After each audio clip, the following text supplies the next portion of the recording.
Disney recently rebooted Goosebumps, and it came out both on Hulu and Disney Plus. So, okay, good. I have this turned off. And today, Friday 13th, they decided to put out the first 5 episodes. There's going to be 10 episodes in total, and the first 5 you can watch right now, either on Hulu and Disney Plus. I grew up on Goosebumps, okay? In fact, you know what? Just to get in that silly goose mood, I need to do this for this. Because that song is too iconic, right?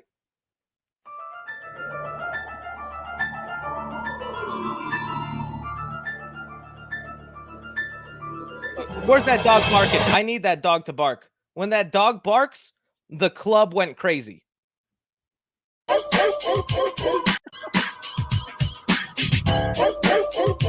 Oh, dude, that dog barking. I'm telling you right now, he's somewhere out there with Tupac making some great records. This dog. This guy is fantastic. Goes, it slaps. It slaps. One more time before we continue. Oh, dude. So, and yeah, spoiler alert, in the show, they have a terrible theme. Do they have the theme here? Let's see what the new intro is. Let's see if they have it here. It's so basic. It's so basic and boring. I hate it. It's just random keynotes and then ink forming the goosebumps. That's as basic as you can get. Like, you could have done something cooler. You could have done something fun, but whatever. Okay. So I had to just talk about that. Going back to the show as a whole, when this first trailer came out, I was mixed because the first half of the trailer hooked me in, and then there was a moment in the trailer where everything kind of went weird, and they started playing like Travis Scott's Goosebumps song. Let me see if I can find the exact moment.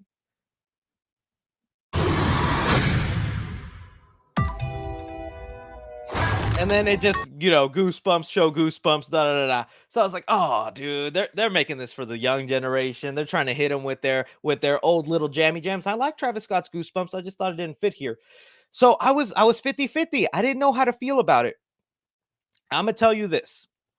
I don't hate the show. I don't think it's bad, but I'm not exactly loving it right now. Just the first 5 episodes, I think they are doing something cool. For one, I'm kind of enjoying the tone. The tone is a little bit more serious than you were expecting from Disney's Goosebumps. In fact, I took some notes while I was watching it, and I was kind of surprised, okay?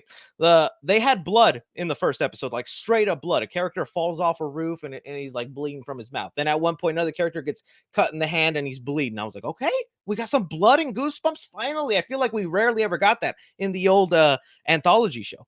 Then there was some humping. There was some humping going on. There's a character in a mascot outfit, and he's just like,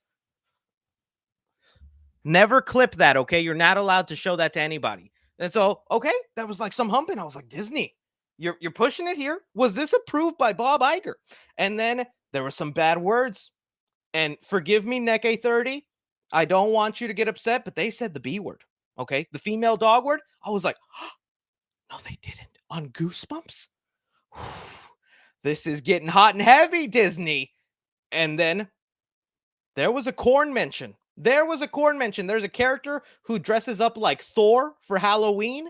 And so he's wearing the blonde wig. He's got a hammer in his hands, like a regular hammer, not like the Thor hammer. And he's shirtless. And he's like, I'm Thor. I'm dressed as Thor, guys. And he's like, you look like the guy at the start of a corn video. And I was like, whoa, Disney, you're doing this. You're pushing the limits here. I couldn't believe it. So there is like a maturity level to it that wasn't present in the old Goosebumps show. And that's what I kind of wanted. It shows that, you're doing some mature stuff. And that first episode, well, let me just say as a whole, I won't try to get into too many spoilers because I know some of y'all are watching it. But the first episode hooked me in. I was really rather wanting an anthology series. I know that's what everybody begs for. I'm not a big fan of the Goosebump movies that came out. The one with Jack Black, as much as I love Jack Black and as fun little comedies as they are, the Jumanji style Ready Player One of all the book ideas coming to life one night and things happening, not a big fan of that. And so that's what they're doing here. There's an overarching story. These kids, which they tell you in the synopsis and is in the trailers, these kids, their parents did something bad when they were teenagers, and now the ghost of that person is haunting the kids through different artifacts. And all these artifacts are old Goosebump books. So right here, you're seeing, he's That isn't bringing real. the Say Cheese or Die camera. That's one of the Goosebump books, the Say Cheese or Die. And that's the first episode is he's a football player, he finds this camera, and every time he takes a picture of one of his friends, Final Destination 3 style, he sees something bad happening to them. And I was like, oh, that's pretty interesting. That's cool. Even his thing, because like his friend takes a picture of him and it shows something bad that's gonna happen to him, and it like causes this interesting dilemma. And I was like, you know what, this isn't so bad. They're integrating goosebump things into this main narrative. This could be okay. Then every episode is that. So the second episode is the Haunted Mask. The third episode is the Cuckoo Clock of Doom. Fourth episode is something about worms. And it's each character getting an artifact or a thing. And some of them are better than others. Like the Haunted Mask one was eh. I wasn't crazy about the way they did that. I thought the Say Cheese or Die camera, they did really good. The Cuckoo Clock of Doom was actually pretty interesting. Something that might scare you guys more than Goosebumps itself. There's a gay character in the show. Ooh, the show's woke. Oh my god. Somebody go make 10 videos talking about Disney being woke and make all that money. Get the clicks and hate. Jeez. But that episode was kind of great because it's the it's the gay character who ends up in this like time loop, and it's pretty funny. I was like, it works. And so it's fine. But as the show continues on, the next couple of episodes, up to episode 5, I just wasn't that interested anymore in the overarching story, in the dynamics with these characters, because the characters are fine. They're not like bad. They're just kind of like they're there. I'll talk about Justin Long in a second. And I just was like, I want more Goosebump things. I want more Say Cheese or Die stuff. I want more stuff with the Haunted Mask. I want more things with like the little haunted things that connect to the Goosebump books. And in the later episodes, they just do less of that and they focus more on, you know, this bigger story that connects everything. And there's like love affairs. There's like love triangles between teenagers. There's love triangles between the parents and things like that going on. And it's like, I'm not saying it feels like Riverdale. It's like a less crappy version of Riverdale, but that's what some of that story element feels like, and I just wasn't that interested in it. Now, when it comes to Justin Long, he makes the show pretty fun. Justin Long is having a lot of fun in this Goosebumps role. Again, in the trailer, you saw he gets possessed by this ghost that wants to get revenge on the kids. It's in the trailers, not a spoiler. And so Justin Long is a little exaggerated. He's a little goofy, but he makes it fun. I like Justin Long a lot anytime he shows up in anything horror related.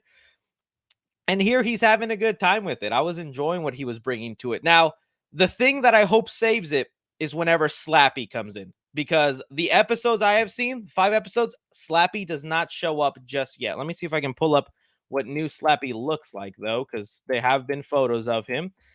And I feel like that's what might make me get interested again in the show, because these last 2 episodes, not that they were bad, it's just they were focusing so much on the other story aside from the Goosebumps haunted objects that I just wasn't that interested. I just found myself going, eh. Let me see. So this is the new Slappy that we have. And yeah, as they hint to Slappy a lot in the later episodes. They hint to like, where's my doll? Where's Slappy? I need to find him. Where is Slappy? And the episode 6, you can see the episodes. The episode 6 is titled Return of the Living Dummy or something like that, like the original book. So the next week's episode that they'll release, it'll be the Slappy episode. And I'm like, okay, I'm gonna watch that and I'll see how that goes. So right now, I'm not like crazy about it. It's just fine. It's not terrible. I don't think it's garbage. I'm just confused why they couldn't do an anthology. I don't see what the reason is to like weave in these random stories, cuz like I was mentioning that first episode, the Say Cheese or Die camera, really great and actually felt creepy for kid horror. It felt creepy what they were doing with that camera, and I was like, "Oh, this is like about as creepy as the original Goosebumps would get." But then after the episode, never really see that camera again. It's like, well, that was a big problem. We're just going to ignore and never see again. And same thing with the Haunted Mask. It was a big problem. Just going to ignore it. Not going to happen again. And it's like, it's not as fun. I'd rather see self-contained, modernized versions of these characters. That's the biggest difference you can get. If you go back to the original, Goose Bumps show, those were fun and campy, but those were for me, for old birds, people like me who grew up on that. kids nowadays are not going to hop on Netflix or Disney Plus, wherever the Goosebumps show is right now, and watch those because they feel old. They feel a little dated. And, them TikTok kids need something modern. So you could have done a lot of like modern takes on these classic Goosebumps stories. You didn't need to copy what happens in the books exactly. I think this show already did a version of that, but a Slappy where social media exists. Say Cheese or Die Camera could have been a phone for modernizing. Like, you could have just modernized those stories in an anthology route, and I think that would have been fun. But so yeah, if I had to put like a 1 out of 10, it's a 7 for me. It's not bad.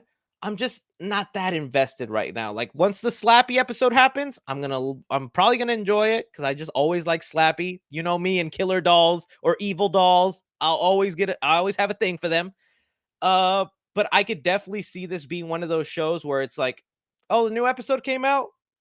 I'll watch it when I have time. It's not something I'm like rushing to finishing to see where I'm like, oh, how is this going to end? How is it all going to connect? It's just okay. So I don't think it's bad.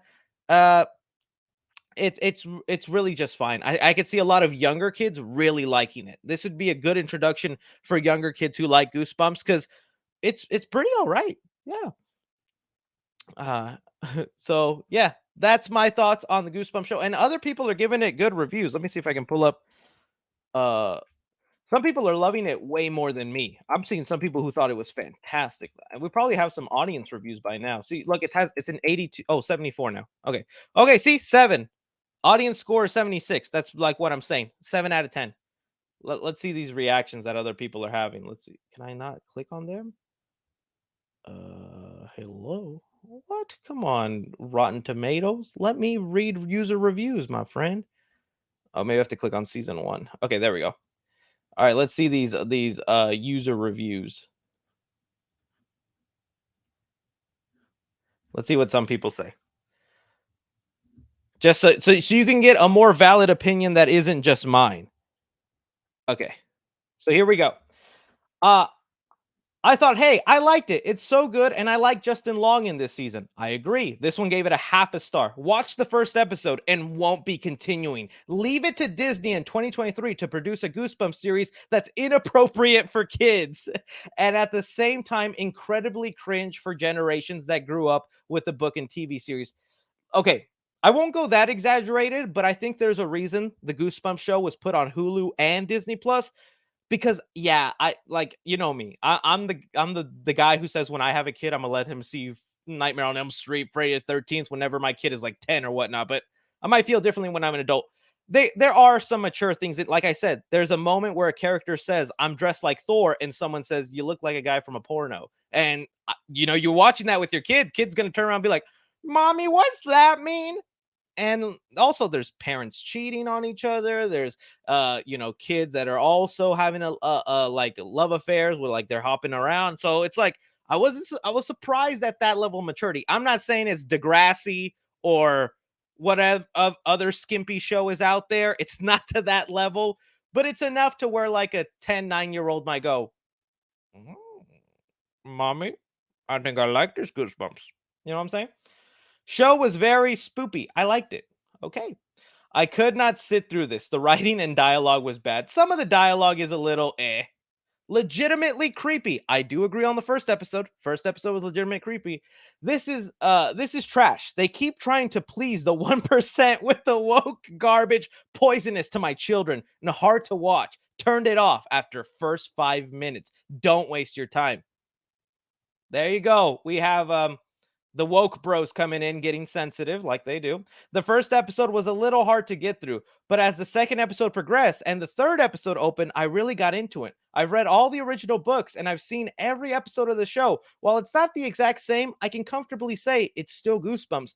And see, that's what I'm seeing a lot. There's a lot of people that say the first episode was but the rest is great. And I felt the opposite. I thought the first episode was the best, and then the rest kind of just gets okay because they start focusing more on the bigger story.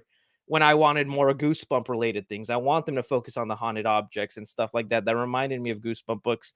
So Like I said, that's just my thoughts on the Goosebumps show. You guys let me know. I'll do probably an entire full review of the show once all 10 episodes hit, which won't be till like November 17th or something like that. Yeah, see, here are all the episodes, so don't read it for spoilers, but the last episode comes out November 17th.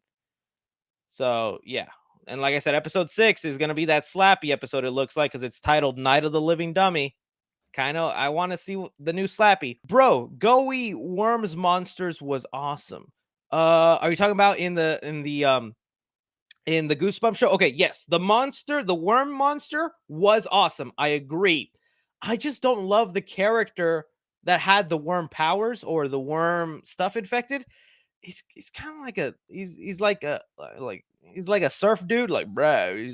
He's a if you guys remember the show Jackass, where people would do stunts, and do all that kind of stuff, or the movie Jackass, he's kind of that kind of dude. I don't like him that much. He's so annoying to me as a character, and so that. But no, when the worms did come out, yes, I did like that. That was interesting for me. But then the things they do with her mom and where she ends up, a crazy lady, I'm like, I'm not that interested in this. I just want more Goosebump things like the worms, like the Say Cheese or Die camera, Slappy showing up. Where's my Slappy? So yeah, but I do agree. Worm Monster was pretty awesome.